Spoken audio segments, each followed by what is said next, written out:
Check, check, check, check, check. Hello, hello, hello, hello. How does it do, ladies and dudes, and everything in between? Check, check, check, check.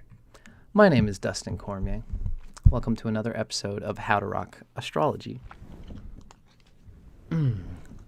It's a pleasure to see you all today.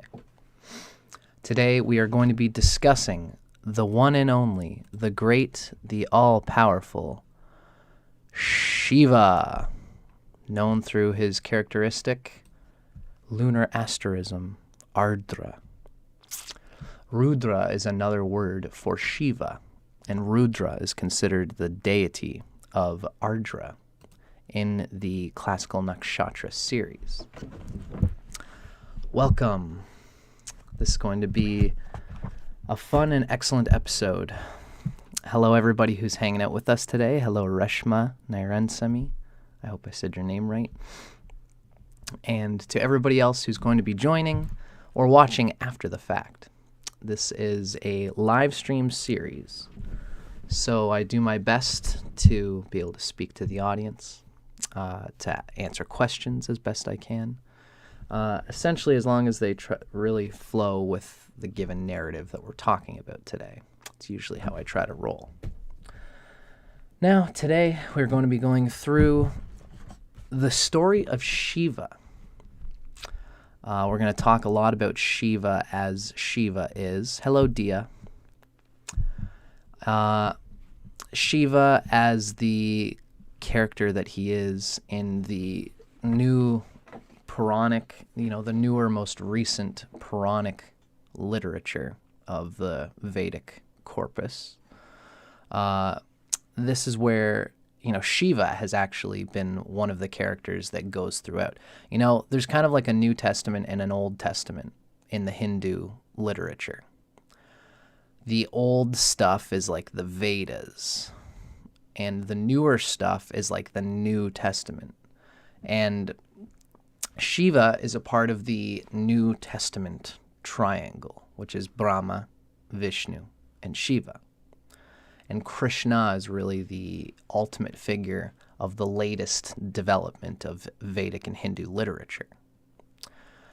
But Shiva has existed as one of the Nakshatras, and it's really the Nakshatras give a deep glimpse into the root symbolism and the root mythos of Shiva. So if anybody's ever been interested in Shiva, this is a great place to start your understanding. As usual with these live streams, first we're going to discuss the practical, useful dimensions of this nakshatra, because this series is describing the nakshatras per se. The nakshatras are 27 star asterisms, as we've discussed. If you want to learn a little bit more about this series, check out my recent introduction video on this series. So we're going to discuss the nakshatra Ardra, who has Shiva for its deity. And then later on, we're going to discuss the literature that describes Shiva, not just as not as a astrological figure of a nakshatra, but what his mythos means to Ardra. Gemini Moonchild is here with us, and this person has Ardra Nakshatra as their moon sign. Hello, Genius POV, nice to see you. I imagine we might get a few people with Ardra Nakshatra, especially as the moon. The moon tends to be the placement that best describes the soul nature of a nakshatra. If you have the moon there, the moon is such a deep dimension of the personality that you experience through on planet Earth. The moon's nakshatra is very important for everybody. It is the soul personality that all the other figments of the chart have to move through. It's a narrative, it's a story, and the themes in that story are important to everything you got going on in your chart. So, here on this Thursday morning live session, as Big Geezer has mentioned. We're going to be going through this today. Now, let's go through a little bit of our introduction here. I guess I should let everybody know the three texts that we're going to be learning.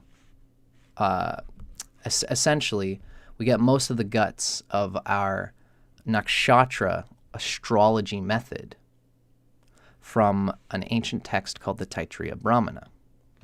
And I have two authors' interpretations of that ancient Vedic commentary. We've got Vic Dicara here. It's Nakshatra, the Authentic Heart of Vedic Astrology by Vic Dicara. And then here we have Ernst Wilhelm's Energies of the 27 Lunar Mansions.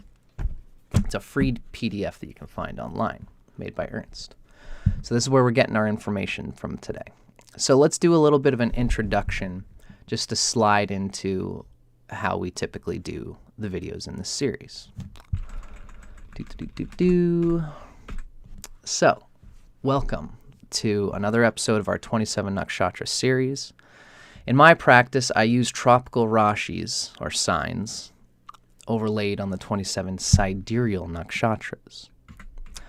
Now, for anybody watching this, I'd like for everybody to keep in mind that if you are a sidereal user, essentially our intention here is to get the essence of the nakshatra without any signs, without any sign association. So even if you're a sidereal user, if you practice with sidereal signs, star-based signs of the 12-sign Zodiac, you can still, I think, get something out of surveying the nature of the nakshatra as it purely is, without any sign associations, because that's essentially what I'm trying to do in this series.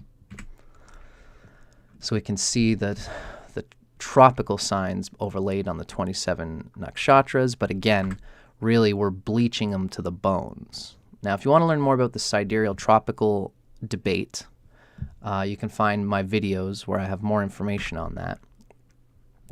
But this is essentially the idea here, is that Vishnu took 3 steps in the ancient story of him being a dwarf, and those 3 steps represent the nakshatras, the stars, as deep space. Then there's the local space, which is the signs, the 12 zodiac signs. There's the 27 nakshatras.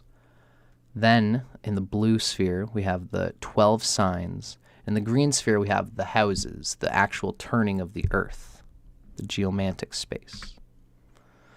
So this series, my intention is to convey the pure essence of the nakshatras as they are, without sign associations. I think this is useful for everybody. The most authentic and undistorted literature we have available on the nakshatras comes from an ancient commentary on the Krishna Yajurveda. And this is called the Taittiriya Brahmana. This is a commentary on a legitimate Vedic era text, the Krishna Yajurveda. By the time the Krishna Yajurveda came out in the Vedic literature, people started to tune into the nature of the nakshatras and really the understanding of the embodied pantheon of deities. And they had already been talking about it in the Vedas before the Krishna Yajurveda. They talked about Agni, which is represented by Kritika. They talked about Soma, which resonates with Mrigashirsha. They talked about Indra, which related with Jesta. They talked about Varuna. They talked about before the Krishna Yajurveda, they were talking about these deities. It was the Krishna Yajurveda that condensed it into the 27 nakshatras. And the Taittiriya Brahmana is a commentary on the Krishna Yajurveda. So this is where we get the root guts of our interpreting the signs here. Now you can see in my intro video that I discuss the 2 types of distortion that happened in history that gave us a distorted glimpse of what the nakshatras are all about. You can check out my intro video for more on that. But essentially, it's this Krishna Yajurveda and the Taittiriya Brahmana that we are going to get the source roots of our text from here. Now, this is a picture of the different ayanamshas, particularly Vic Dicara's measurements for where the signs lie. And on the right side is Ernst Wilhelm's idea of Dhruva, galactic center, and as Mula. These are two different ways of defining where the nakshatras sit. Excuse me. And as we can see, there's vast differences between the two. And there's in different ways. It's kind of frustrating and weird. For example, Kritika in Vic's system is about 20 degrees. Kritika is also about 20 degrees of Taurus, I should say. 20 degrees of Taurus in both systems. But when you look at Magha in Vic's system, it's at 24 degrees Leo. Whereas with Ernst's system, it's 16 degrees Leo. It's about an 8-degree difference, which is a huge difference. And if you have a planet falling in the middle of these two, it's hard to know which is which. This is part of the research that we need to do in today's time. Now, when we survey the position of Ardra, we see they're both kind of close in both systems. Vic has it at 0 degrees 47 of Cancer. Ernst has it at 27 degrees 23 minutes of Ardra, of Gemini. So Ernst has it at the end of Gemini, beginning at the end of Gemini. Vic has it beginning at the start of Cancer. So as we go along here, folks, again, the root intention of this series is to discuss the nature of interpreting Ardra Nakshatra. We're going to do it through the pure symbolism that is given, especially in this particular Vedic era text, and I lean into Ernst and Vic Dicara's translations of this particular book that gives us concise symbolism.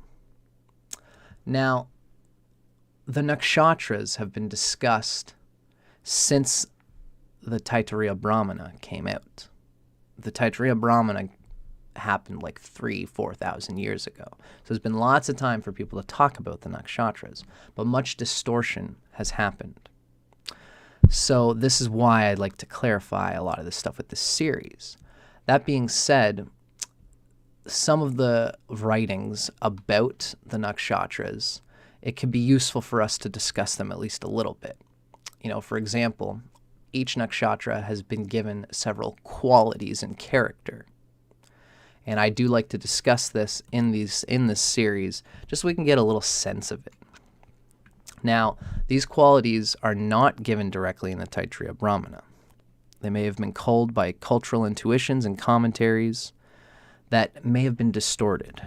So, as modern interpreters of the nakshatras, it can be still useful to look at these qualities and use our sword of discernment and intuition to define for ourselves what parts of the original symbolism match these character qualities.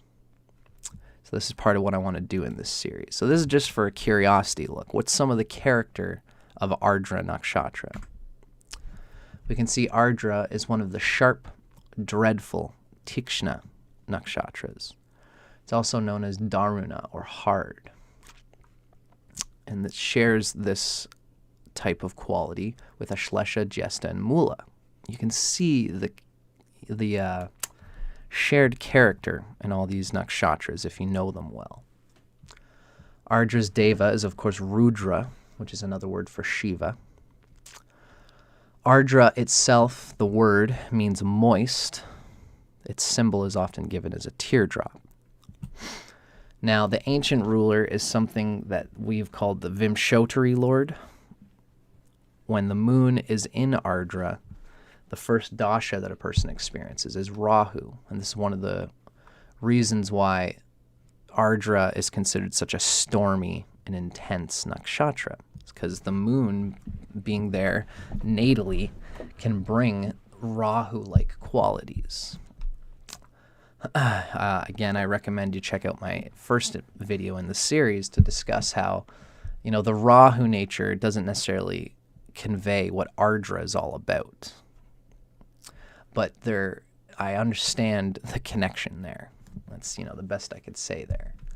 Now, it's a balanced sort of activity, which is cool for Ardra. And it is the only one of the sharp, dreadful Tikshna nakshatras that is balanced. The rest are all active. So Ardra is like a sustainable intensity. The yoni animal is the female dog for Ardra. It has to do with sexual compatibility in marriage, and is in the animal, the jiva kingdom, along with the shlesha and jesta, showing how very, wild and animal and human Ardra can be, and how it can so much tap into the resources, the people, the power plays around it. It can be a political-minded person, etc. This is painting a picture of Ardra as a sharp, hard, yet sustainable civil servant of destruction for the sake of protection. If it all goes well.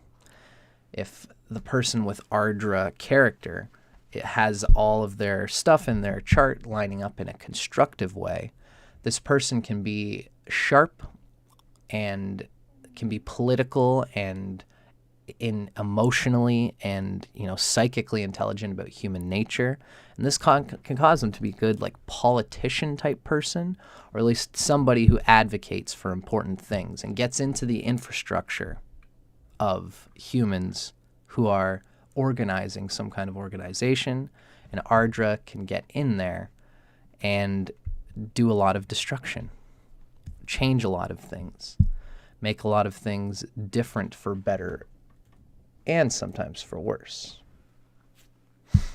That looks a little bit better.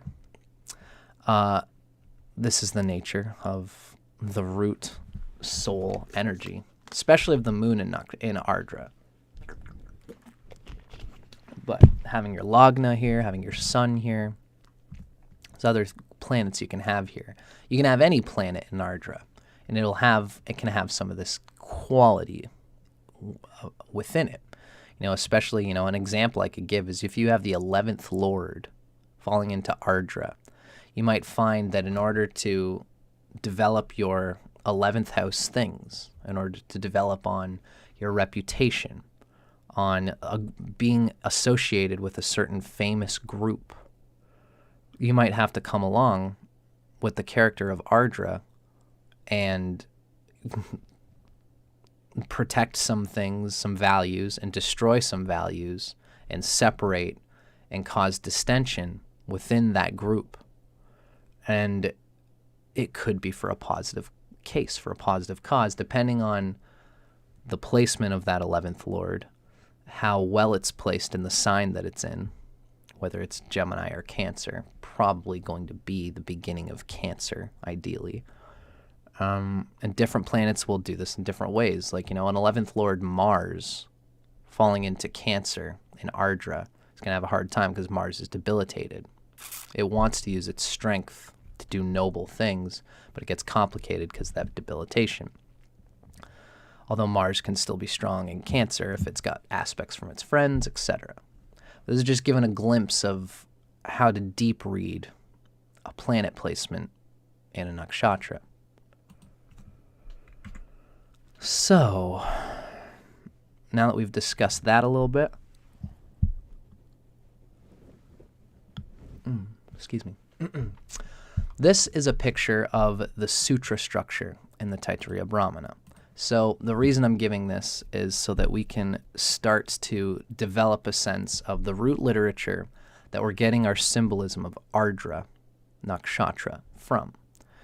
The Taittiriya Brahmana, again, is a commentary, and it's written in a sutra. It's written in an enigmatic code. It's like an encoded understanding. So when we look at the Taittiriya Brahmana sutras, it has a specific, it almost looks like it's an incomplete thought. But that's because A, it flows with the nakshatras all around it. There's a narrative being built with the nakshatras all around it. And B, it has, how do I describe it? It's like, When you hear do, re, mi, fa, sol, la, ti, do, when you hear that, that's a certain melody. And if you play that certain melody at a different part, at a different pitch, do, re, mi, fa, sol, la, ti, do, you can still tell the melody, and it's just being placed in a different way. In the same way, the same melody perpetuates all of these sutras. So what you have to do is learn the root of what the melody implies, and then see how the words bring out a different meaning to the particular nakshatra. Best sort of way that I can give that. I'm sure I'll get better at it as I go along here, folks, you know. So, this is the sutra structure in the Taittiriya Brahmana. The true nakshatra name is here. This is, of course, the example here is Pushya, but for our case, it'll be Ardra, as we can see here. Now, the first word that's in pink, this gives us the deity that rules the nakshatra in the classical Vedic literature. So whoever is the name in pink, in this case, this is Rudrasya, which is Rudra, which is Shiva. Now, with B, what we hear is the name of the nakshatra. Sometimes obscure names are given because this is the nature of a sutra. You got to dig that back in these days, they liked this encoding because they would try to encapsulate as much as they can, basically because this was done in an age before there was writing. So they had to memorize these things. And it's just like when I'm a musician and I play guitar. When I play music, I don't, and I try to remember the words. I don't necessarily try to memorize, like I don't have a piece of paper in my mind with the words on it. What I do is I remember the story. I remember how each part naturally moves on to the next part. In the same way with these nakshatras, you have to dig that they were trying to condense a whole story in order to memorize it well and the meanings of the story. So oftentimes you'll hear extra information in the name so that they can leave more into this memorizable 27-line script that they have. And this is the case with Ardra, as we're going to see. The name is given as Bahu. But I digress. Usually the second word gives the name, and also some obscure names are often given to give more information about the sutra. Now, the yellow word is given as the Parastad, and the blue word is given as the Avastad. I don't know if the yellow word is Parastad, the blue word is Avastad. So, the yellow word is the foundation from above, as Ernst Wilhelm describes it. And this is what is needed for the nakshatra to function properly. Now, the Parastad indicates that the previous word is what is needed, right? Same thing for Yajamana and Avastad.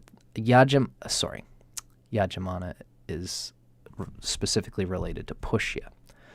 This word in blue gives the foundation below. In the case of Rudra, that's Viksharo. This is what the nakshatra desires to produce and what it produces from what it receives. So what we have here is the deity and then the name or the quality of the nakshatra. And then it needs the yellow word in order to produce the blue word. And you'll find this in the character of anyone with the moon in this nakshatra, especially. So, let's start getting into this. I'm glad to see Julia.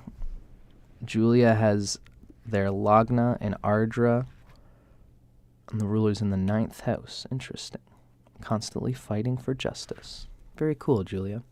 And Reshma is happy to be hearing all this stuff. So I'm glad to hear it, guys.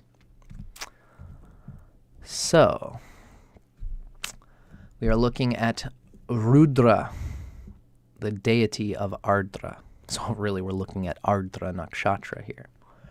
Now this is Ardra Nakshatra's Sutra from the Taittiriya Brahmana. I can't do it as well as Vic Dicara, but I'll give it a try. Rudrasya bahu mrigayavaya mrigayava.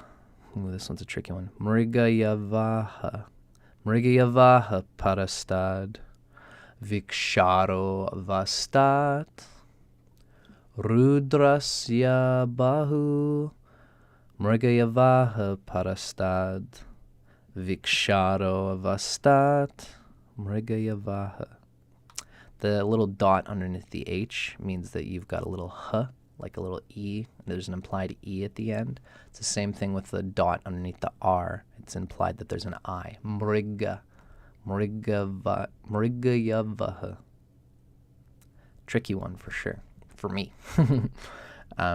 You can always check out Vic Dicara's got a great series where he goes through all of these with music associated with it. So we see Rudrasya is the deity. Bahu is the extra information given about this nakshatra. Mrigayavaha is what is needed, or what it is, what it needs to do in order to produce viksharo, in order to abide by viksharo. You might notice the word mrig might seem familiar to you from our previous nakshatra, Mrigashira. Let's see how these relate. So from here, ladies and gentlemen, just so you know, this first little bit is going to be information coming from the energies of the 27 lunar mansions by Ernst Wilhelm. First, we go through Ernst's rather enigmatic description of the nakshatra, of the sutra, and then Vic Dicara breaks it down in a more understandable and concise way. For now, let's start with what Ernst gives us. And remember, this might feel enigmatic, and it's supposed to. It's a code. And then we're going to dig into what's given in the code through Vic Dicara's more detailed grasp.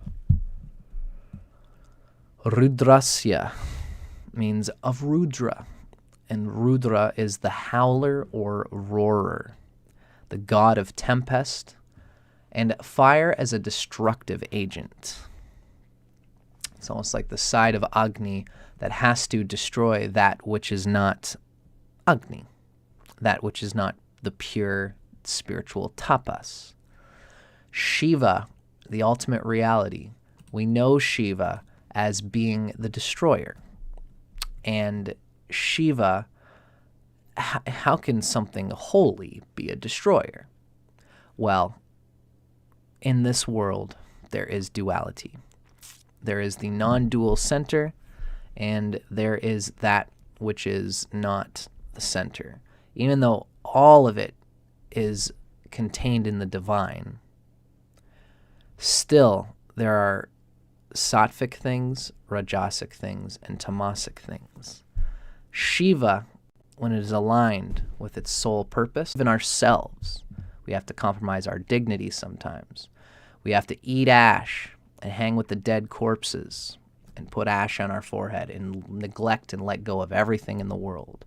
This is the ultimate reality that Shiva seeks to pursue through these things. We all have Shiva inside of us, and we all have the capacity to sacrifice and surrender for that which is greater than our individual sense of self. This is part of what Shiva does. It's the destructive nature of the divine. And Ardra, those with the nakshatra, with a nakshatra emphasis of Ardra, will likely find themselves being that, playing that role in reality, playing that part. Now, I've just realized that we've got some cool, artistic, funky stuff happening. I've just realized that I've got to redo this stream for the moment, unfortunately. If you guys just give me 1 sec here, We're not going anywhere. I'm just going to have to readjust my stream for a moment. Thank you for your patience.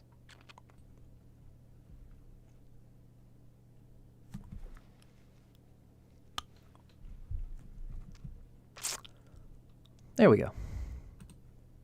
Okay, we are back to live. Now, I just got a new computer, and I assumed that that would fix what just happened, and I guess it didn't. Great.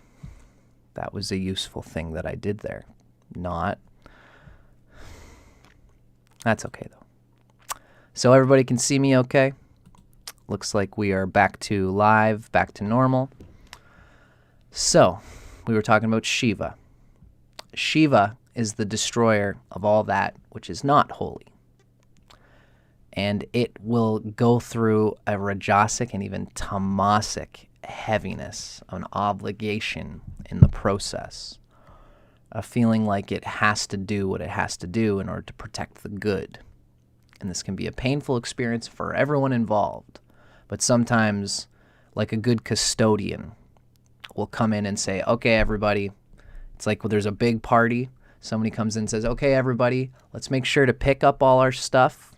Let's make sure to pick up the garbage. Somebody do me a favor, sweep that corner. Somebody get this stuff over here. Let's get all our glasses, put them on the counter, so that Charlene or whoever doesn't have to do it all herself at the end of the day. That's like somebody who is protecting the good. Everyone's like, oh, okay, I guess that we have to all do this. And Shiva is there saying, yes, you do. Everybody clean up, please. This is this annoying, but ultimately the right thing kind of mentality that Ardra can perpetuate. Really, that's a modest and, not so extreme depiction of where Rudrasya often goes. So, Rudrasya is of the nature of Shiva. Now, Bahu means two arms. Rudrasya Bahu, dual arms, the right and left arm. And there is a depiction of a duality of sorts depicted in that as well. A good side and a bad side of the character of Ardra. Now, Mriga is deer. It's a game animal. We know this from Mrigashira. It's some kind of animal that hunters will hunt for. Now, Yava means grain, and this is what Ernst gives us, and of course, Vic Dicara gives us a very different sense of what Yava is supposed to signify here. But there is a shared understanding. To give it, I guess that's why I'm here, to bridge these two. Vic Dicara described Mrigayavaha. It comes from the root Mrigayu, which is hunters as well as Brahma and seekers. So Mrigayavaha is kind of like a hunter of deer. And it's really a hunter of the innocent. Now, for this to be grain, it shows for me that, Mriga is deer and Yavaha is grain. So Mrigayavaha is, it's like collecting deer as if it was grain. It is someone who is going out and collecting the deer. Now, Viksharo comes from Vikshara, and it sort of means like it's caustic, it's melting away. It's a destroying, essentially. So the two arms of Rudra are deer and grain from above, and the caustic melting, destroying from below. What this shows is it's a counterattack, it's a protection, is how Vic Dicara describes this. The two arms of Rudra, the destroyer, the howler, at one level, it goes and finds those who are collecting deer and grain. there's a real metaphor here that has a lot to do with hunting. Hunters are people who go and they hunt, and they can certainly hunt too much. They can overhunt. They can take advantage of the innocence and goodness of the deer and of the animals. If they're doing it with proper intent, then hunters are expressing a necessary cleansing. It's kind of like, how the Native Americans, I'm in Canada, the Native Americans are known for going and doing controlled forest fires. So it's when a part of the land has become stagnant, they'll do a forest fire and everything burns up and the ash goes into the dirt and completely renews things. So Ardra, in a way, is somebody who does this painful reset on something that has become stagnant. Because hunters can almost overdo their job. They get a little too excited about the kill, about the game. So Ardra's like a game warden. Mrigayavaha is like these hunters who are themselves regulating by hunting. Ardra regulates the regulators. Ardra regulates the hunters. It's like a game warden to make sure that the human nature, which has to eat in order to live, and it eats animals' flesh, and it eats the innocent sometimes. Ardra is making sure that we aren't all overindulging on parasitically taking from the natural creators of good, such as deer, these beautiful things that are wandering around, and they are goodness. They are the fruits of nature. And the divinity within us, being what it is, Shiva itself, inside of all of us, needs to live, needs to exist. And in order to do so, it needs to eat something.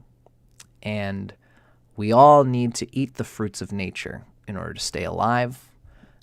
And our survival instinct, the will to survive, sometimes causes us to eat more than we need to secure more than we need to, and ultimately ruin the ecosystem, the ecology.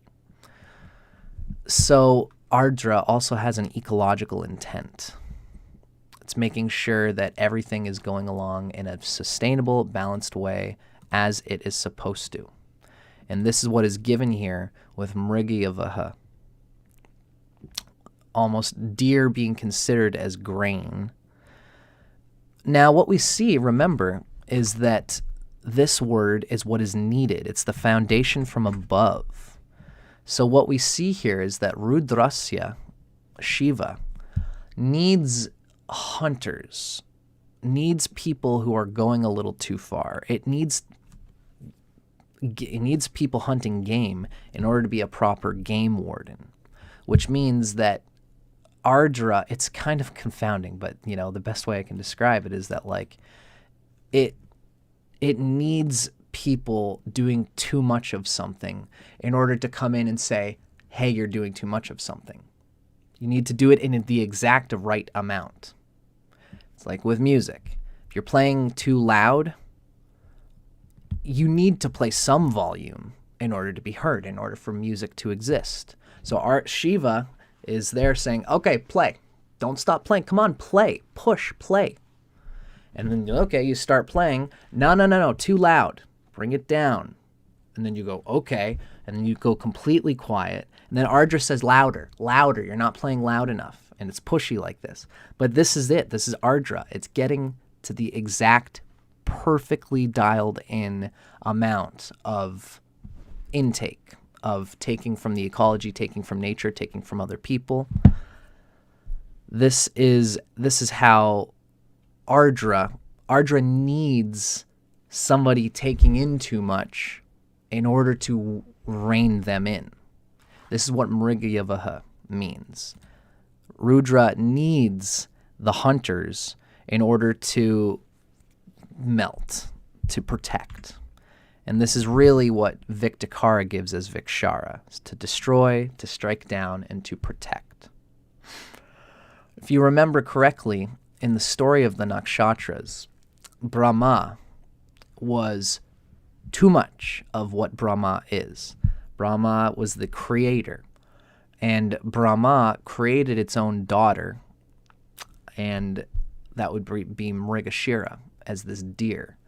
Brahma turned himself into a deer and wanted to essentially rape and procreate with his own daughter. Because it's creation making love with creation in order to create, which at some level, the mythos is put in a way that it had to. But in later Puranic literature, this was considered to be a wrong thing, naturally.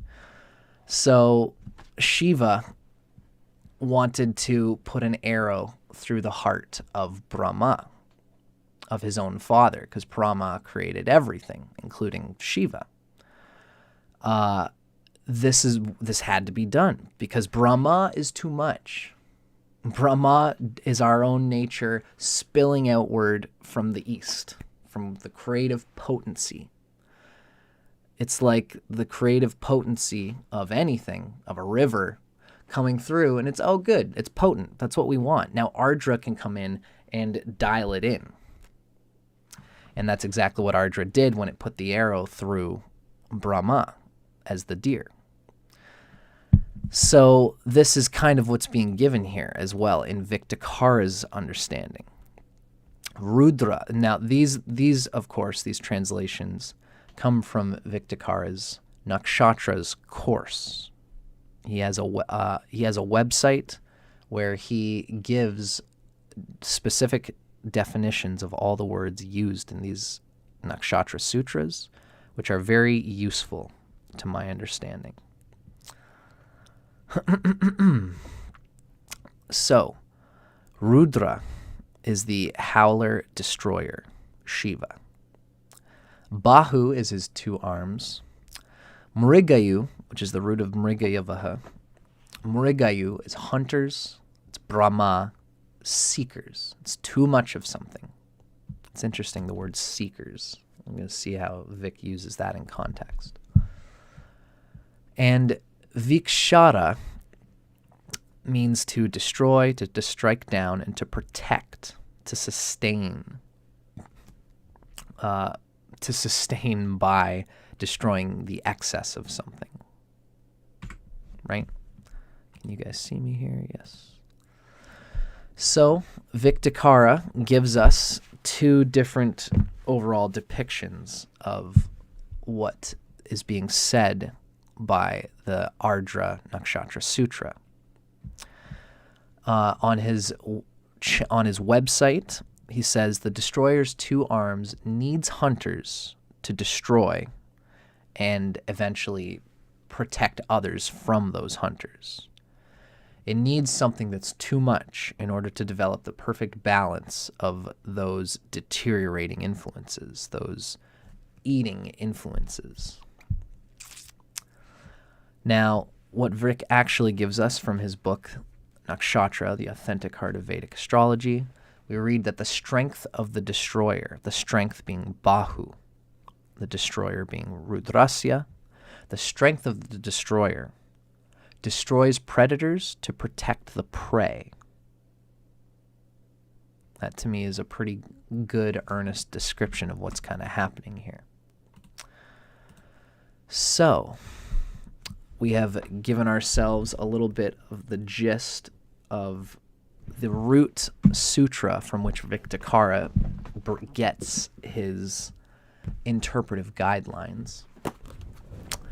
Now we're actually going to read what Vic Dicara gives as his understanding of Ardra, the arms of the destroyer. This, of course, comes from Nakshatra, the authentic heart of Vedic astrology.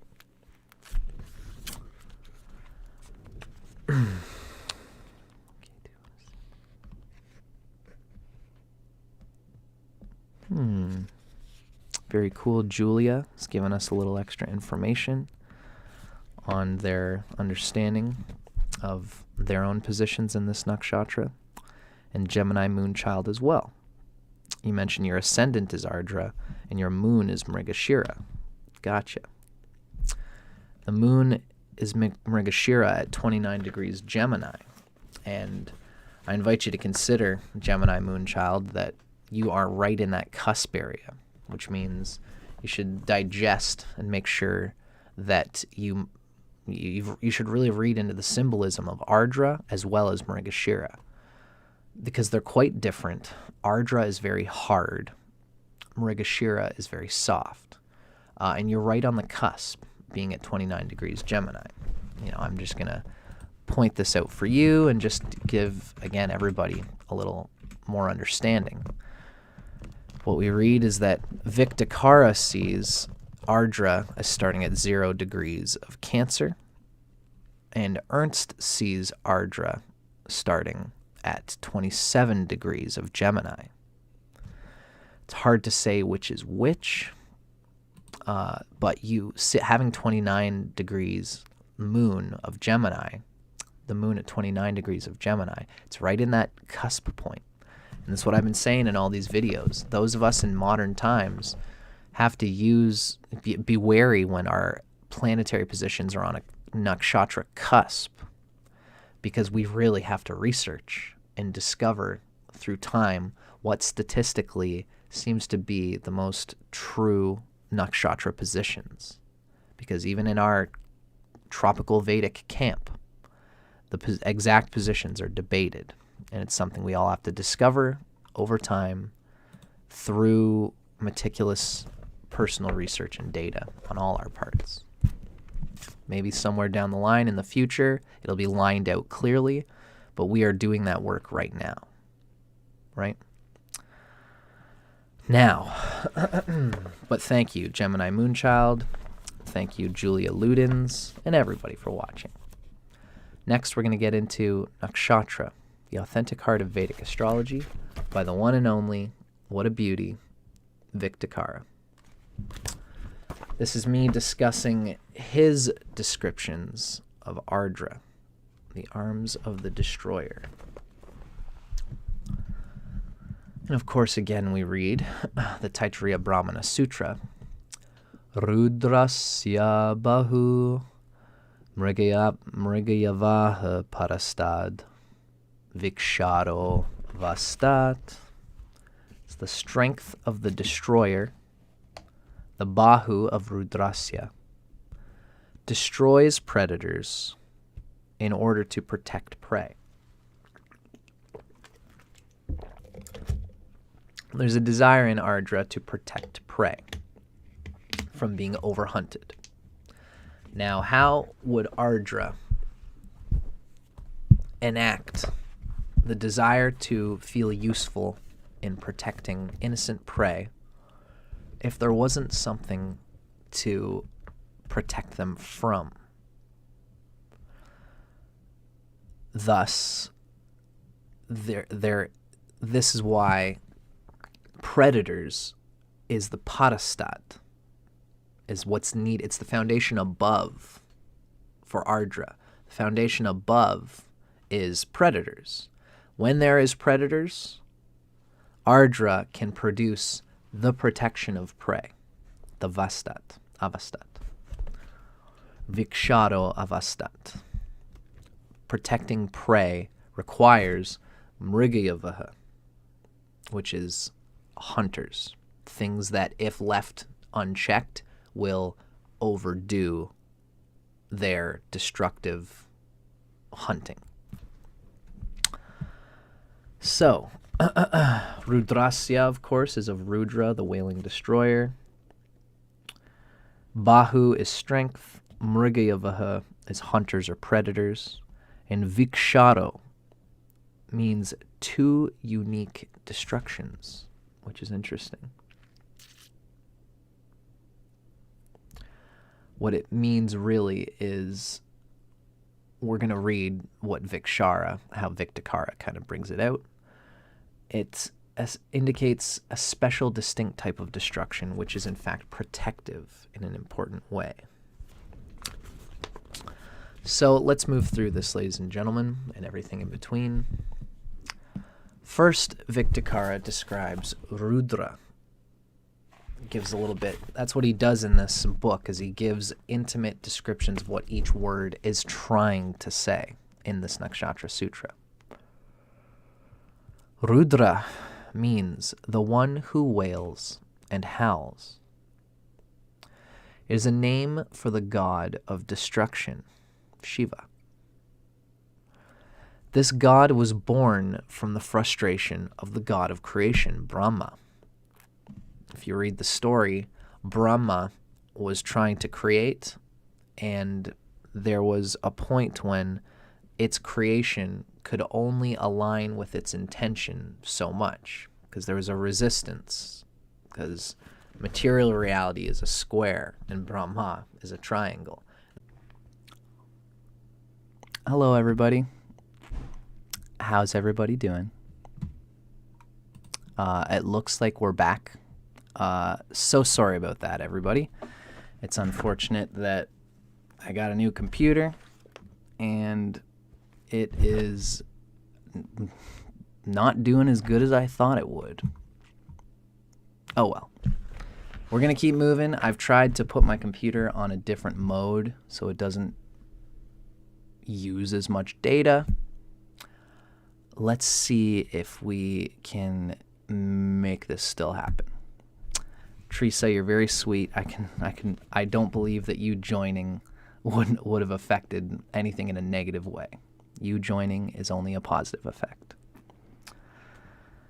So, Julia's got a good question. I'm going to finish where we were at in our description of this part of Vic Dicara's Nakshatra book.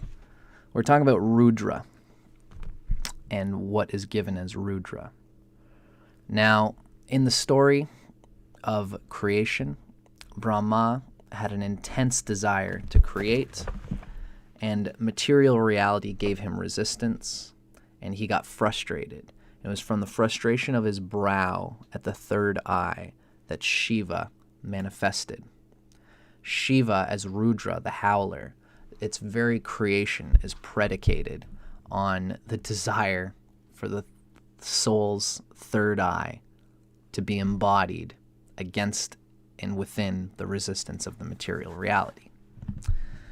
Because the higher vibration of the third eye and of spiritual reality has to penetrate against the resistance of nature, the gunas, and material prakriti, material reality. So this is why tapas exists. Tapas is the burning heat caused by the higher intentions of the soul being manifested in the material reality. It's when denser vibrations permeate through the lower vibrations of material reality. This is part of what Shiva is. Hello, Soulful Living Kit. Nice to see ya. So, Rudra has a very dichotomous nature. At first, he was ferocious, but Brahma introduced Shiva, Rudra, to the concept of meditation, which he went towards with full gusto, full, hard determination. And upon mastering meditation, Rudra thereby became very calm and peaceful, able to completely control and harness his anger and rage. Rudra was the initial reality of this character.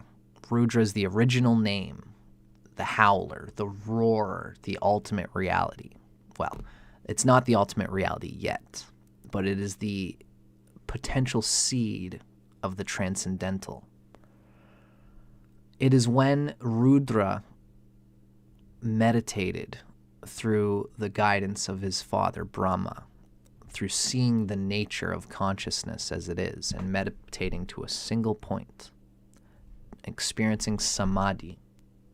This is when Rudra got a new name, which was, of course, Shiva.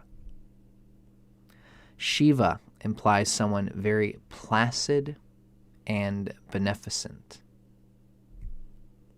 It's a nice little note from Vic Dicara here. So, very interesting, very important to the character of what Rudrasya is all about, because really you can't fully harness the nature of the Rudra unless you develop some kind of meditation. And really, it would be very important for anyone with Ardra Nakshatra predominant to first look at yourself and seek out and destroy the overactive hunters of your own mind. It's like, it's judge not lest ye be judged. If your destructive action is coming from a place of pure egolessness and there's no hidden intent or agenda of personal retribution for anger or things that you've experienced that have caused a victimization complex in the past, then your energy can be calm and placid.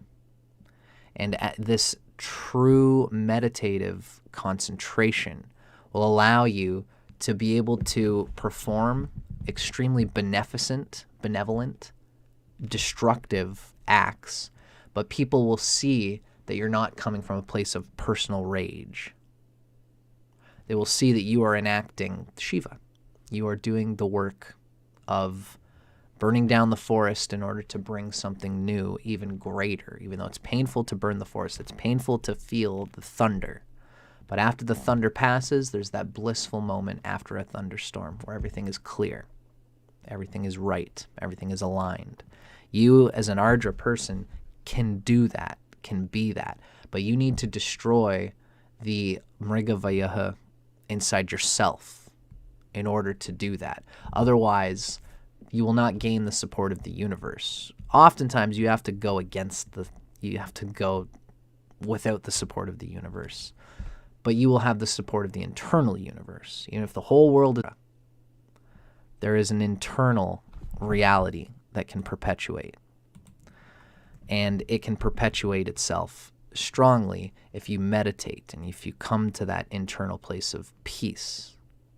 Otherwise, people will always question your motives, and you might even question your own motives. That's when Ardra can get into trouble. Now, Julia, if you're still here with me, Julia, I wanted to finish that rap about Rudra first. Julia asked, do you agree with Ernst Wilhelm that Brahma relates with Uranus, Neptune relates with Vishnu, and then Shiva relates with Pluto? I've heard Ernst Wilhelm say this, and I understand it, and I vibe with that. That is my understanding. Although it's a hard thing to move through. Am I still here, everybody, by the way? Julia has mentioned that I disappeared in a Rahu-like fog. Oh, yes, it's smoky. Okay, now I see. Thank you, Julia. We're going to have to deal with this, folks. I got to get my old computer back or something. But we're going to have to take another moment here, ladies and gentlemen. Thanks for your patience. I'm going to be right back. Yeah, I got to fix what's going on with my computer. And that sucks. But it is what it is. As long as the audio is good, I think we're okay. I would say that I do abide by the idea that Shiva is Pluto, Vishnu is Neptune, and Brahma is Uranus. When you read into the character of each of those planets, they do resonate with those gods. As for how to interpret them as those gods, it's a whole interesting world that I would like to explore. But it's something that nobody has an authority on, because when they talked about the character of Brahma, Vishnu, and Shiva, it's possible they were intuiting the reality of Uranus, Neptune, and Pluto, but ultimately the lay people couldn't see those planets with a microscope, which means after the Vedic literature was expressed, nobody could correlate practically those planets with those gods. So nobody's ever practiced that, so there's no authority on it. But that's not to say it can't be true, right? That's why Ernst Wilhelm talks about those 3 planets as being related to those 3 gods. So we're here, folks. We're back. We're alive. Now let's keep moving. The sutra, the part of the sutra that talks about Bahu is next, right? That's the 2 arms, which also can represent strength. The sutra refers to Ardra as Bahu. The nakshatra's more common name, Ardra, is supplied in the next sutra, and that would be the sutra for Punarvasu. Interesting. Bahu means 2 arms. Arms signify muscle and power. So Rudrasya Bahu, the arms of the destroyer. This signifies how the destroyer will use his destructive power. You know, think about it, just these big arms of this strong person. Arms is arms manipulate things in reality. They change things. They are the way that we can manipulate material reality. And so Rudra's arms signifies the medium of power for a powerful influence or a powerful being. The conventional name Ardra may be seen as a shortened version of Arudra, which means the place to which Rudra goes. And this is on the A there. I wish I could show you. Let's see. Ardra. When you Arudra, the A, my camera's going to give me a hard time, but the A there has a line over top of it. So it's not like often when you see an A in front of a Sanskrit word, it's a negating thing. Like vidya is reality, avidya is non-reality. But when the A has a line on the top, it means something different. It's not the same negating quality. So Arudra, it's kind of, Vic describes it as the place to which Rudra goes.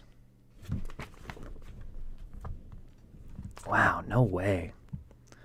Dang, folks. I think that I'm getting more fog, which means... well, if this keeps happening, then we might just have to go without visuals and turn this into a podcast.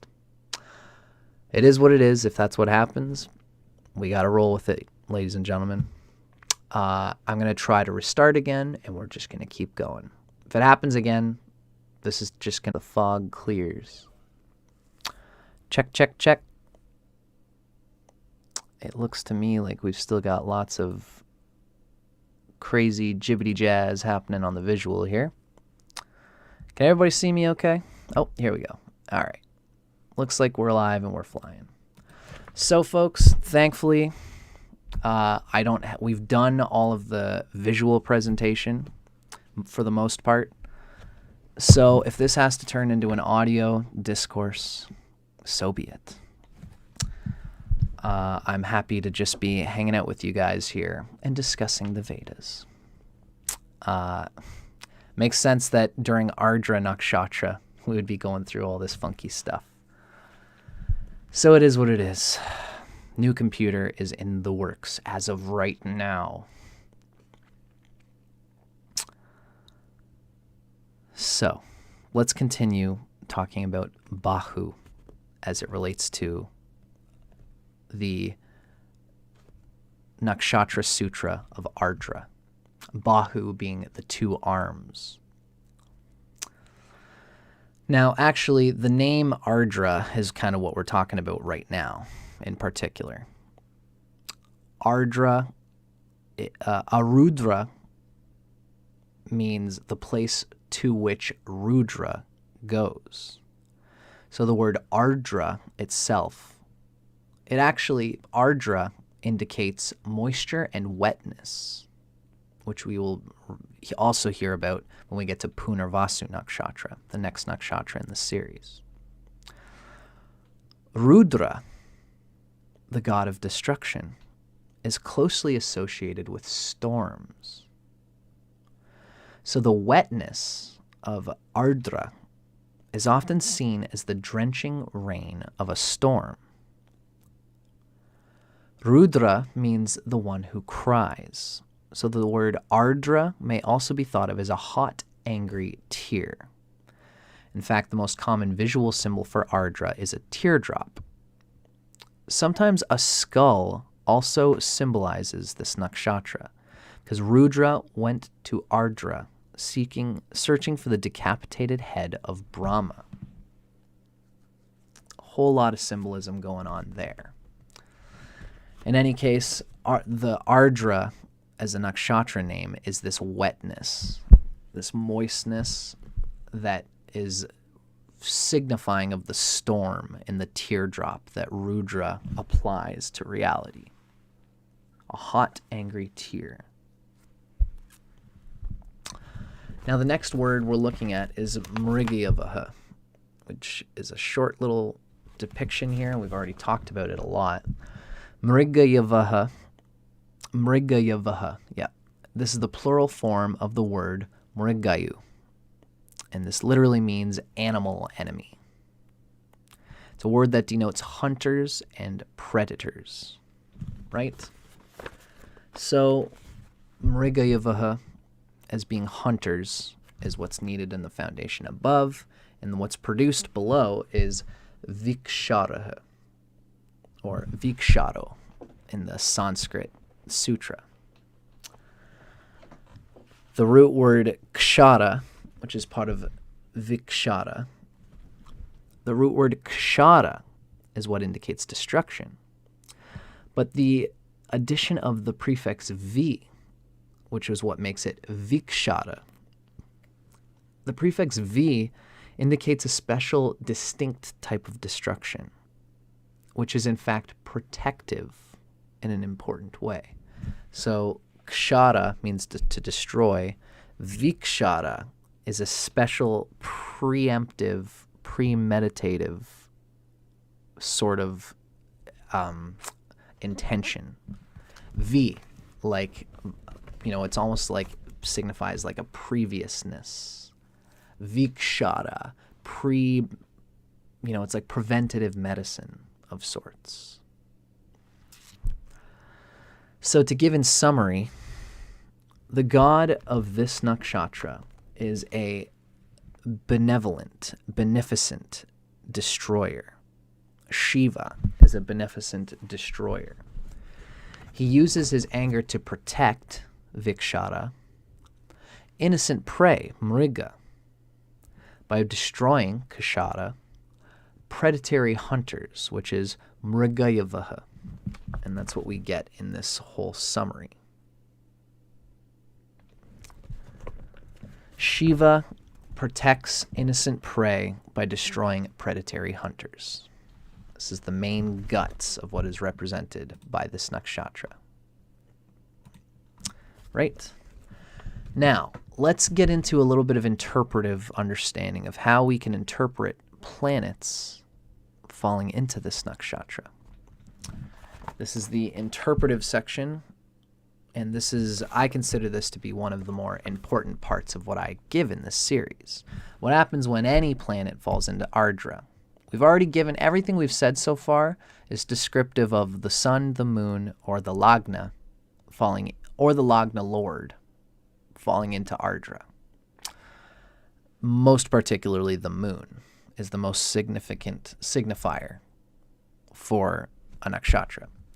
Now, let's discuss the nature of any planet falling into Ardra. What can be expected, and how can it be expected to go? Well, when Ardra functions properly, it destroys things that deserve and need to be destroyed. Ardra and planets in Ardra are generally merciless towards the wicked, false, and deceitful. Being merciless towards the bad things in life is very descriptive of the malefic planets. This is what the Sun, Mars, somewhat the Sun. The Sun is actually sattvic, and it doesn't always like to do this kind of thing, but it is malefic. It's a tough planet, as well as Saturn and Mars and the nodes, the north and south nodes. These contribute significantly towards bringing out this side of Ardra because they are malefic. They are intended, part of their role in our chart is to play goalie or offense, defense and offense. It's to move towards or to move through the obstructions to the sattvic things that we want in life. We need to be able to use these malefic planets. And sometimes it can be hard. Sometimes it can feel selfish, But it is Saturn, Mars, the nodes, and somewhat the Sun that can contribute towards bringing out this protective, hard, evil-destroying side of Ardra. It indicates uncompromising fearlessness in opposing and defying the lies and injustices in society. These planets here align with the seeking of truth and being unwilling to compromise with deception. When Ardra malfunctions, it doesn't discriminate well about what should be destroyed and what should be preserved. And this is one of the tricky dimensions of having any planet, again, especially the moon in Ardra. This is part of the karma of somebody with the moon in Ardra. Any softer planets do not accurately... When any soft planets are in Ardra, it signifies that the person might not accurately differentiate between predators and prey. And they can thus tend to destroy delicate, sensitive things. They can engage in needless criticism and combat with whomever and whatever they encounter. So softer, more sensitive planets, such as the Moon, Venus, and to some extent Jupiter and Mercury, tend to bring out this rather negative and difficult side of Ardra. This is somebody who is combative and sort of mistrusting about important, soft realities that are meant to stabilize our emotional field. And the emotional field can be a tough thing. It's not conducive to being uncompromising. When we're in a relationship with somebody, it's good to be able to establish boundaries. But, not everybody, something that Ardra and Moon in particular, but also Ardra Venus, Ardra Jupiter, something that these people would do well to consider is that nobody is going to ever perfectly align with your values and ideals. The karma, the dharma that we share with a love partner or with a family member doesn't need, sometimes you got to let people exist as they are. And the reasons that you get together with a love partner are for dharmic reasons. Is there a connection in the soul that will allow this person to build the life that you want to build together?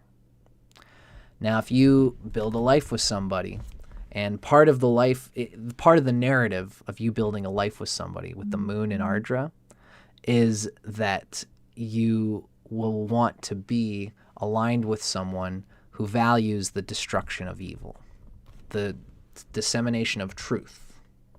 You want them to be equally uncompromising. And when this person doesn't have the moon in Ardra like you do. So they might come along and do something that goes against your values.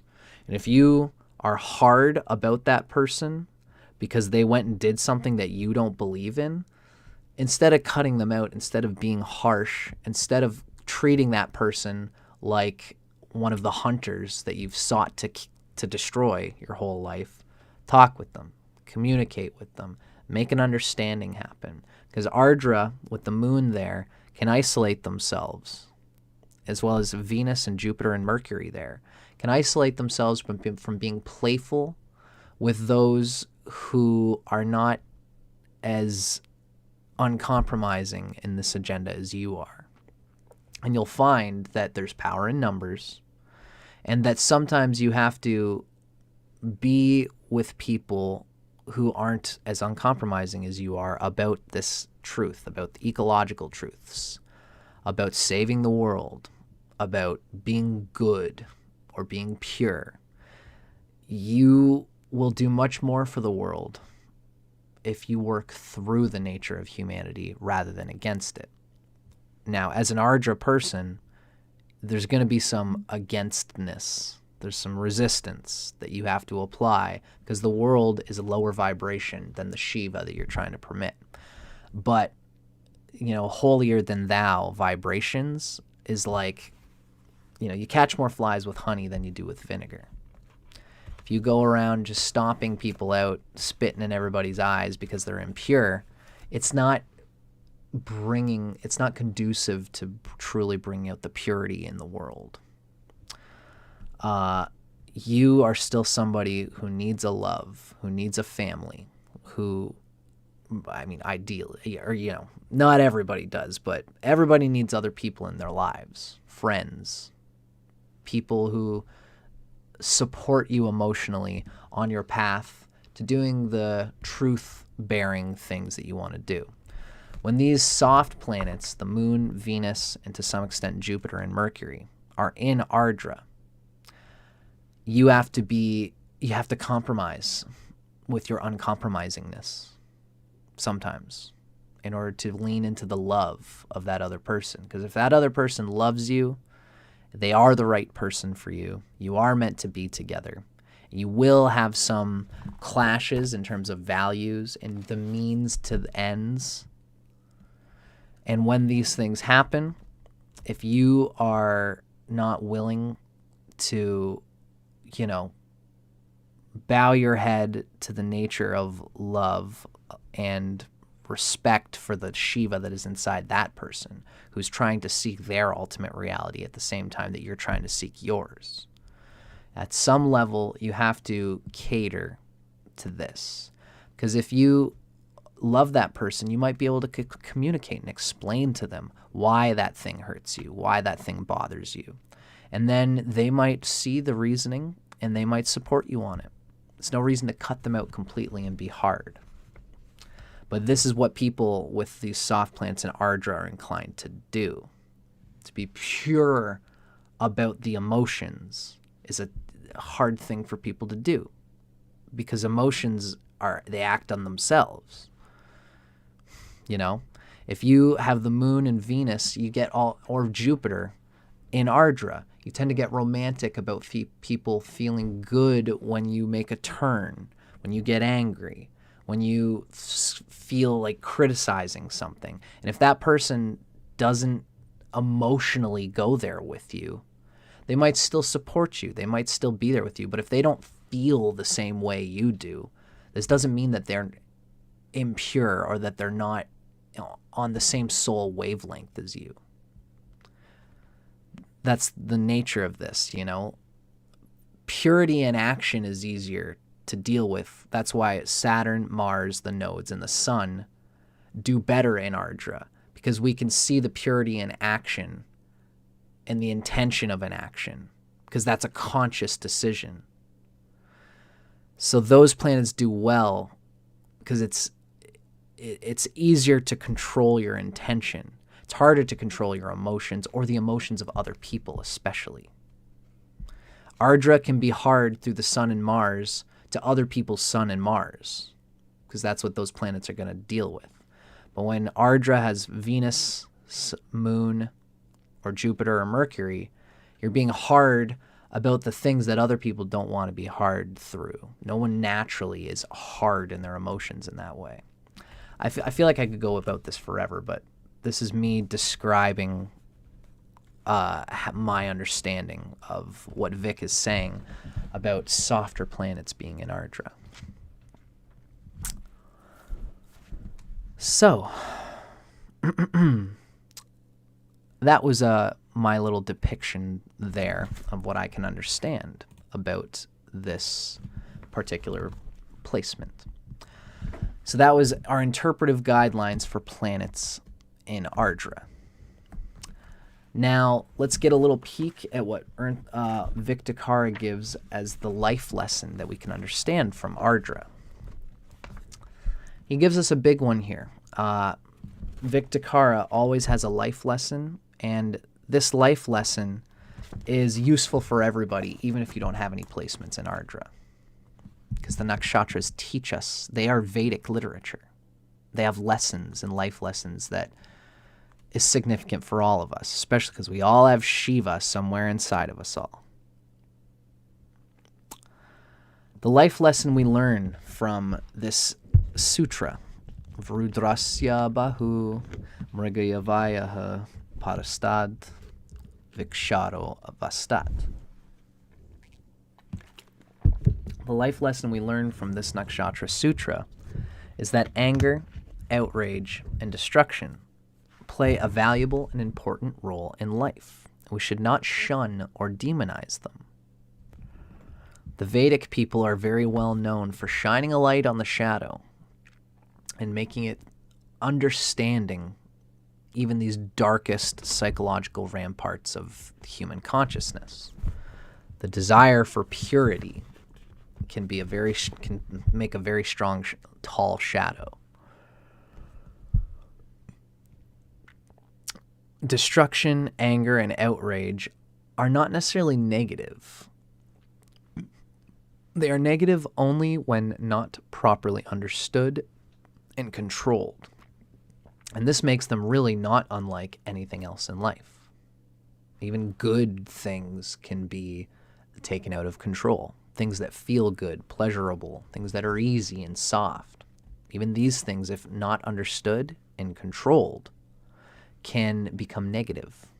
Just like hard outrage, anger is the same way. It's the two sides of the same coin. Peace and forgiveness is not an absolute spiritual virtue that should always supersede the use of anger or that negates the necessity of punishment. Peace and goodness is a moral and spiritual virtue in its own way, but it can also be a moral and spiritual virtue to harness anger, as the anger is a reality inside of all of us, to not neglect it, and to use it to destroy predators who would violate and exploit the innocent. Such persons should never be forgiven or pardoned from culpability from their misdeeds. Somebody who's causing destruction to the innocent. This is what the people like Ardra are here to bring justice to. To do so is weakness and is suicidal for society as a whole. This is why we have justice systems. They can be messed up.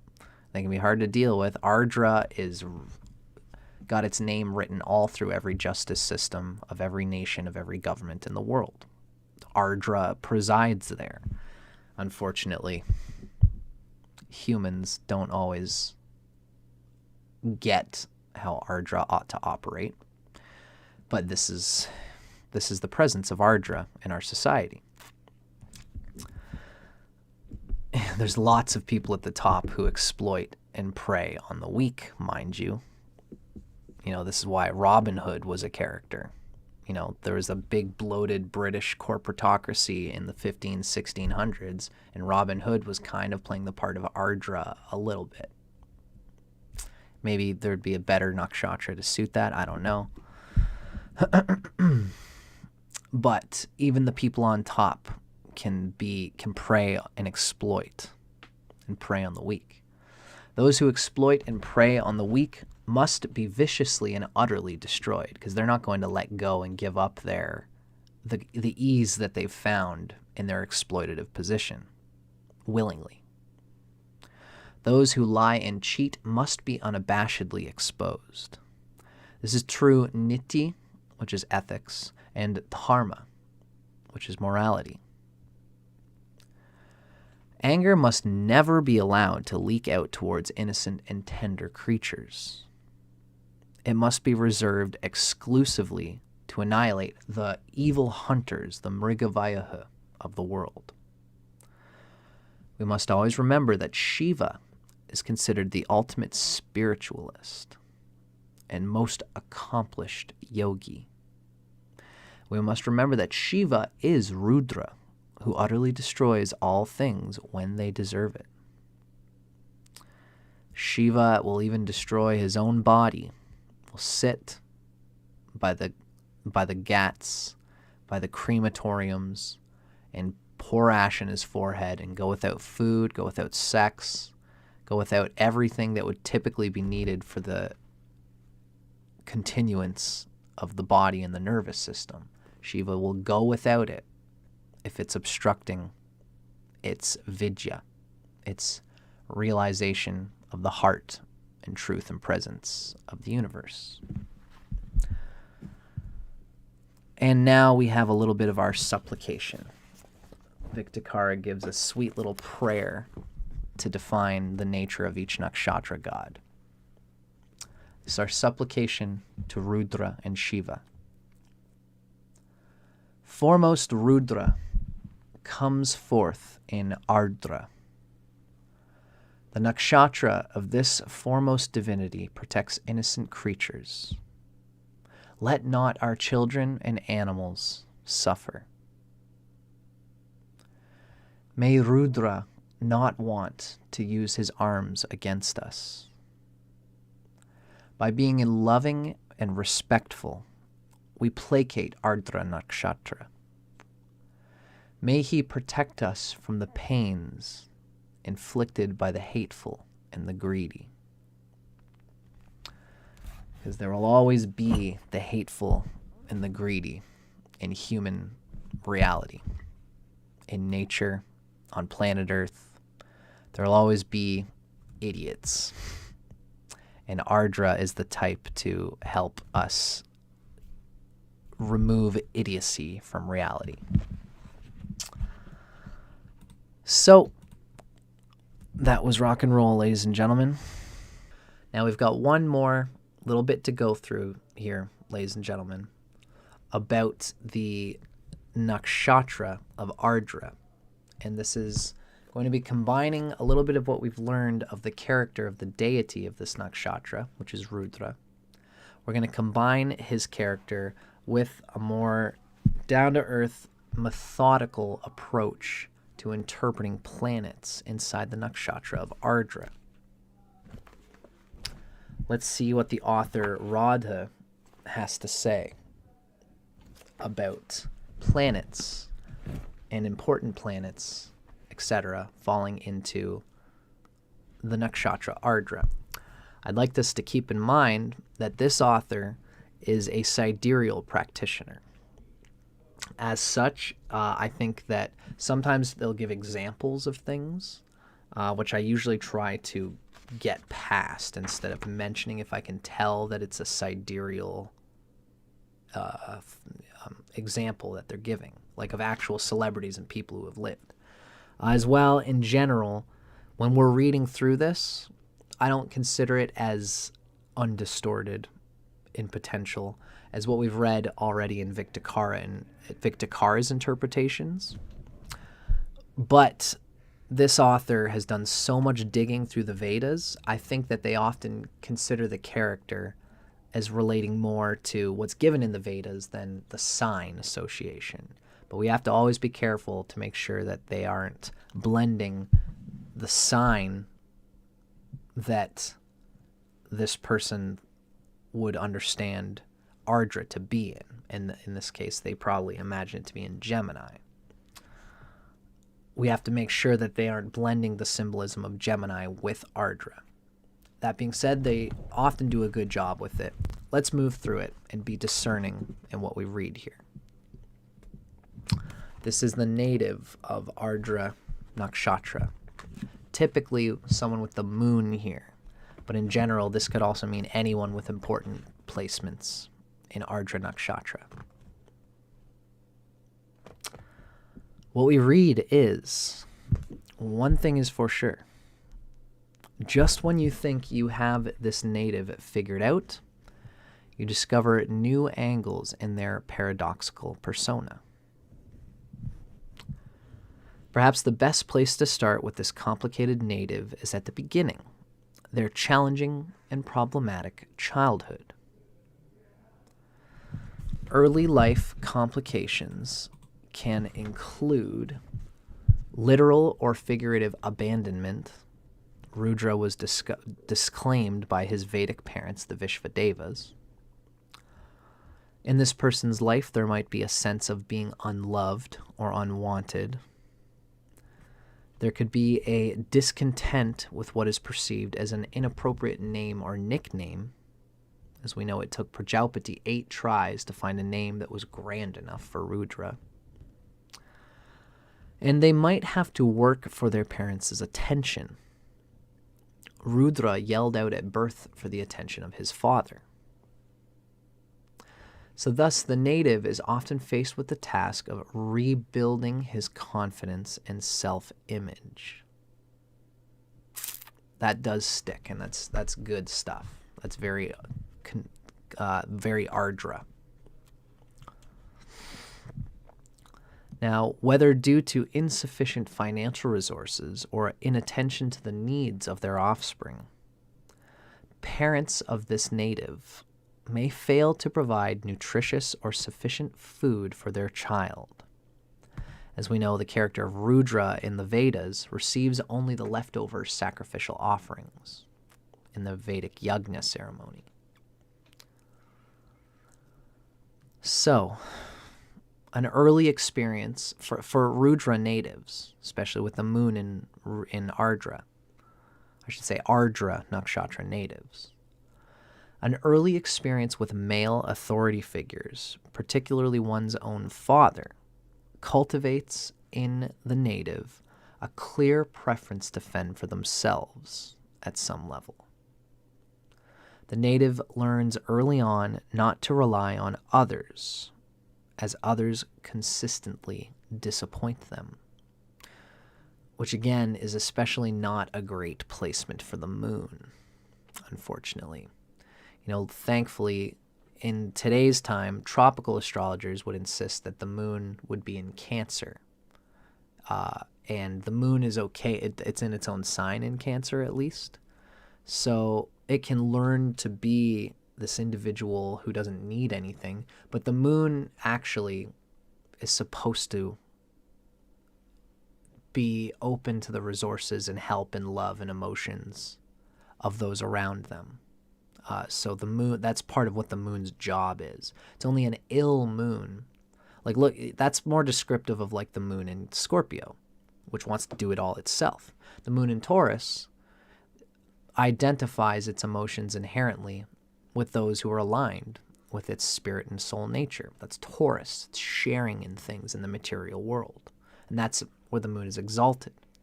So the character of this Ardra moon, we could see how it would be difficult to carry on this narrative of someone who doesn't want to rely on others.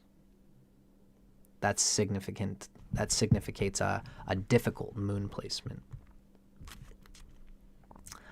Now, regardless of the particulars, the native's childhood impels them to pursue a different path in life. That this new path is unlikely to be supported or accepted by their parents also suits the native's unconventional nature. In fact, everything about the native is a bit bizarre, for Rudra is unquestionably the misfit amongst the 33 divine forces of the Nakshatras.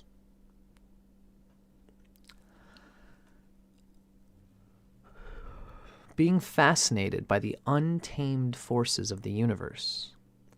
The Ardra native is drawn to fierce and dangerous aspects of nature, whether thunderstorms and tornadoes, wild animals and snakes, or cemetery grounds and slaughterhouses.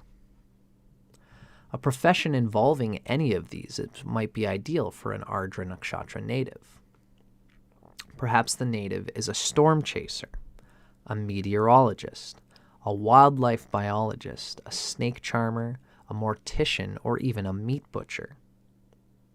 Rudra does, after all, in the Vedic literature, Rudra is known for having pierced Prajapati in Prajapati's form as a stag, as Brahma, who is Prajapati.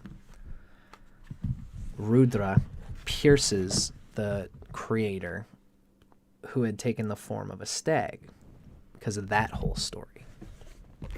Again, Rudra was protecting Prajapati's daughter because Prajapati, the creator, wanted to rape its own daughter, its own creation, in order to further creation.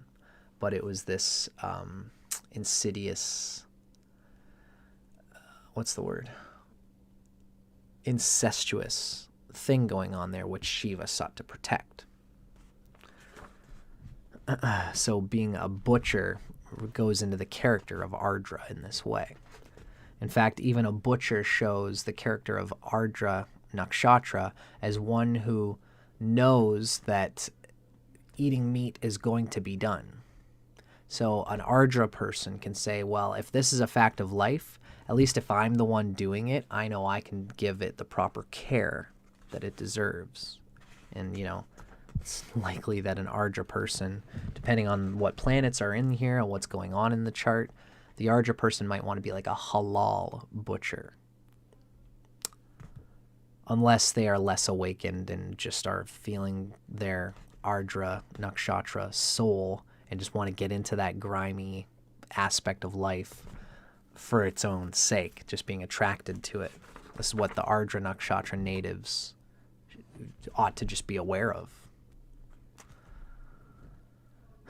Is being subliminally attracted to these dimensions of life, for better and for worse. The Ardra Nakshatra native may be perceived at times to be a risk taker. In reality, they possess a profound understanding of the hidden structures in nature. For example, they might be the expert gambler who rolls the dice only when the stakes involve a high degree of probability. Remember, there is an association of Rudra with gambling halls. Ultimately, what should be portrayed here is that I'm going to say this. I'm going to say the most important thing first, which is that regardless, gambling is an ugly thing to do. And it's not sattvic at all. And most people should take care not to get into gambling. Shiva is not a gambler, but Rudra, in the unevolved form of Shiva, is associated with this kind of thing. And if you find yourself being wrapped up in this sort of thing, I will say, Ardra Nakshatra natives are the types who could have the hardness to do better in that world than others. But it should really only be done, if it's to be done, as some absolutely unavoidable means to an end. And really, gambling itself should never be a means to any end. Even if you win, you're only going to be compelled and addicted to the relief that one gave you, and you're going to do it again, and it's never really worth it. That's just me talking. But I'm not Ardra native, so I'll leave that up to you to figure out. But I don't recommend it. I think this book is more saying be careful with the association of gambling because you could be vulnerable to it. I think that's more of what the book is saying here, in my opinion. Ardra The Ardra Nakshatra natives' insight into nature's unseen forces also lends itself to proficiency in mystical fields such as witchcraft, sorcery, alchemy, or shamanism. Very interesting. That completely runs in a line with what I see going on here with Rudra. Now, having an intense personality, this person with Ardra Nakshatra emphasis is perpetually confronted by wrath, whether their own anger and frustration or the anger others inflict upon them.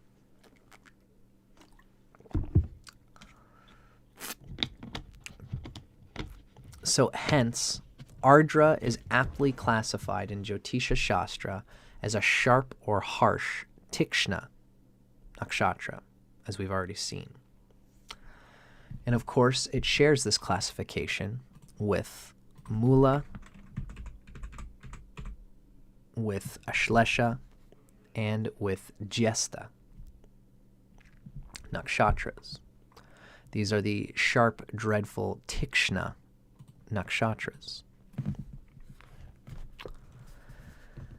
As the antithesis of the Pushya native, whose dharma is to preserve the traditions of society, just as Brihaspati, who is the deity of Pushya, ensures the survival of the elite Brahmin caste and its vidya, its purpose, its vision of reality.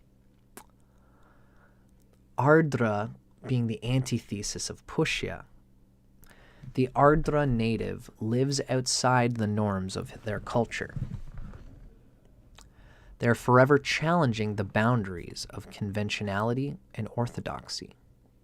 Again, for better and or for worse. Probably both in the case of the life of an Ardra native. Sometimes they're just challenging things that don't need to be challenged, but sometimes they're the only one challenging the things that should be challenged. It's a hard line to draw, especially for the Ardra person.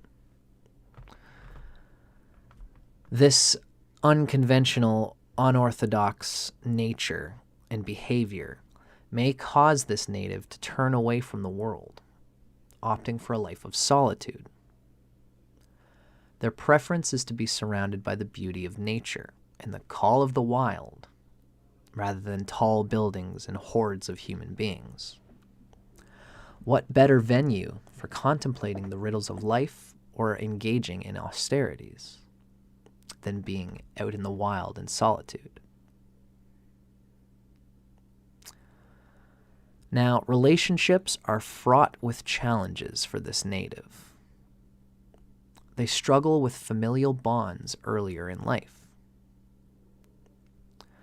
Later, their unconventional lifestyle may alienate their spouse and friends.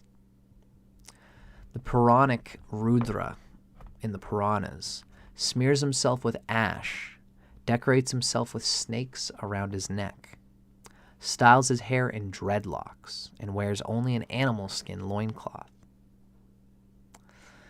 His unusual ways and the unusual ways of the native have far-reaching consequences.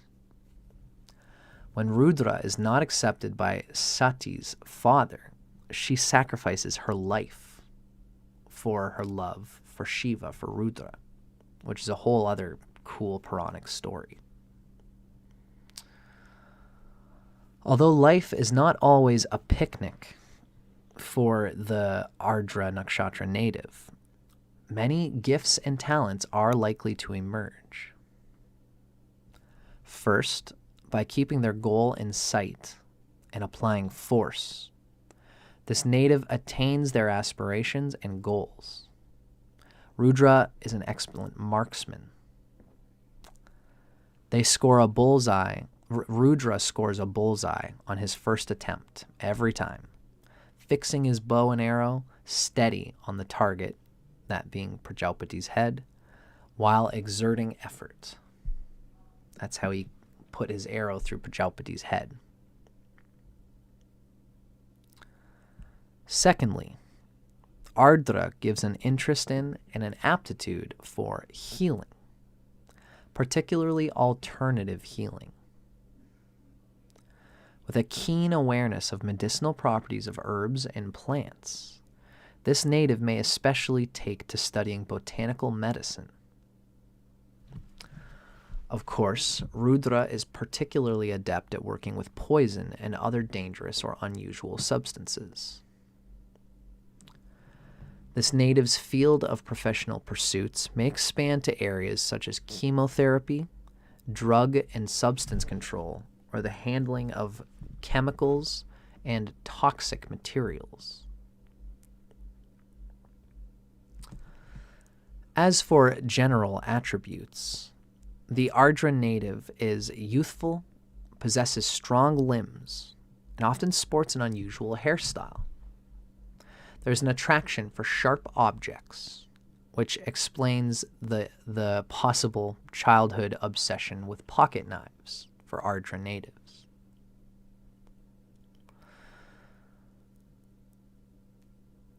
Now, something we read here is that Steven Spielberg is said to have Ardra as his lagna, and this comes from astrodatabank.com, or whatever that is.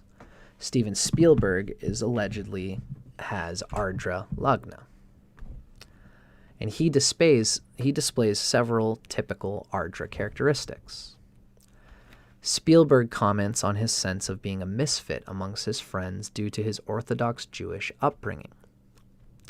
Spielberg often found himself an outcast, the only Jewish kid in school. It was the brunt of anti-Semitic prejudice and victimization in his early life. In his own words, Spielberg comments, "I was embarrassed because we were Orthodox Jews. I was embarrassed by the outward perception of my parents' Jewish practices. I was embarrassed to invite my friends over to the house. I wouldn't know how to explain this to my WASP friends." I don't know what WASP is and what that means or that's in reference to. But Spielberg went on to be one of the most successful film directors, screenwriters, and producers of all time. He achieved tremendous fame for such outlandish films as Jaws, Close Encounters of the Third Kind, E.T., and Raiders of the Lost Ark, all with subject matters befitting unconventional Ardra.